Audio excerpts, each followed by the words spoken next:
Hey everyone, and welcome to The Explainer. Listen, if you are a law student in the Philippines, what we're talking about today is something you absolutely need to know. We are breaking down what's officially called AM No 19-03-24SC, but we all know it as the Revised Law Student Practice Rule. And trust me, it's a total game changer for legal education and, honestly, for justice itself.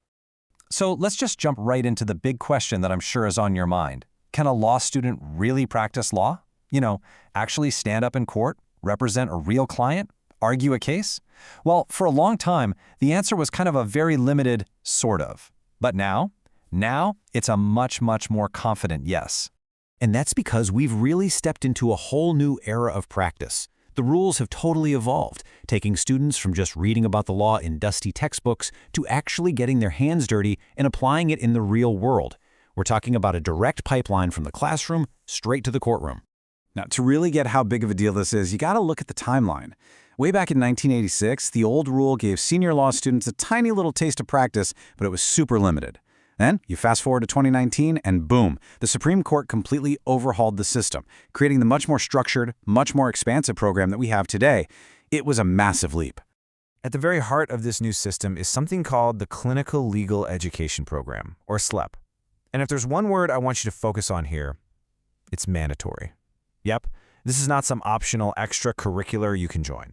It is a required, integrated part of the law school curriculum, and it's designed to make sure every single student gets that crucial hands-on experience. So how does this hands-on experience actually work? Well, the whole system is built around a really smart two-tiered certification process. Seriously, you should think of it like you're in a video game, just leveling up your legal skills as you get further in your law school journey. Let's break down how that works. And this slide really lays it all out. Okay, so Level 1 certification, that's for students who've just conquered their first year. You're officially in the game. You get to do client interviews, you can do legal research, and you can draft documents. All of it, of course, under very close supervision.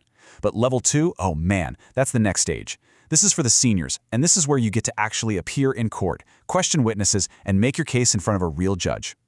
All right, so you want to get to that coveted Level 2. How do you do it? Well, it's a pretty clear path. First things first, you got to master the essential litigation subjects. Civ Pro, Crim Pro, evidence, the whole 9 yards. Then you have to be an active part of your school's CLP. And then for every single time you show up in court, you need 2 things: your Level 2 certification and a specific letter of authority from your clinic for that specific case. Of course, you know the old saying, with great power comes great responsibility. And this rule is super specific about what you can do, and maybe more importantly, what you can't do. Think of these as the official rules of engagement for every single student practitioner out there. Let's start with the fun stuff, the do's. Your main focus is going to be serving people who really need the help, indigent clients and pro bono cases. But what's cool is that your work isn't just stuck in one corner of the law.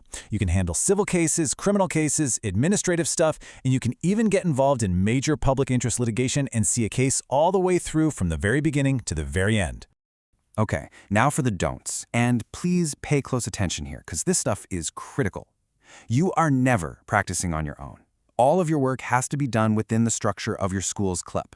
That means no going out and finding your own cases, and absolutely, under no circumstances can you get paid by clients. The bottom line is this: you are an extension of the clinic, not a solo lawyer. In this right here, this might just be the most important takeaway of them all. The second you become a student practitioner, you are held to the exact same code of professional responsibility that governs every single lawyer in the country. The ethical standards aren't lower just because you're a student. Nope, they are exactly the same. Now, the good news is you're not just being thrown into this arena all by yourself. A central figure in this whole system is your supervising lawyer. They are your mentor, your guide, and frankly, the ultimate safety net for every single thing you do. I mean, just look at the huge amount of responsibility that's placed on the supervisor. They don't just glance at your work and sign off on it. They are professionally and ethically on the hook for it. If something goes wrong because you weren't supervised properly, they can be held directly liable for malpractice. This system really ensures that the highest possible standards are kept. So, okay, let's zoom out for a second. We've talked about the what and the how. Let's talk about the why. Why did the Supreme Court put together this whole elaborate system? Well, it's not just about training students. This rule has a much bigger, 3-part mission for the entire country. First and foremost, and this is a huge one, the goal is to create broader access to justice. I mean, think about it. By getting thousands of law students to handle pro bono cases, this rule gives a massive injection of legal services to indigent Filipinos and marginalized communities who just couldn't afford a lawyer otherwise. The second goal? Well, that one's all about you, the student. This whole rule is designed to produce lawyers who are practice-ready from day one. So by the time you graduate, you won't just know the theory of the law. You'll have actual, real-world skills in counseling clients, in writing briefs, and in arguing in a courtroom. And finally, the third goal is about something a little deeper. It's about shaping the very soul of the legal profession. By weaving pro bono work right into the DNA of legal education, the hope is to build a deep, lasting culture of public service in every single lawyer of the future. Which really brings us to our final thought for today. When you put it all together, more legal aid for the poor, more graduates who are ready to practice, and a stronger culture of public service, this one single rule really has the power to completely transform our legal landscape. So the real question isn't if it will, it's how it will reshape the future of justice in the Philippines.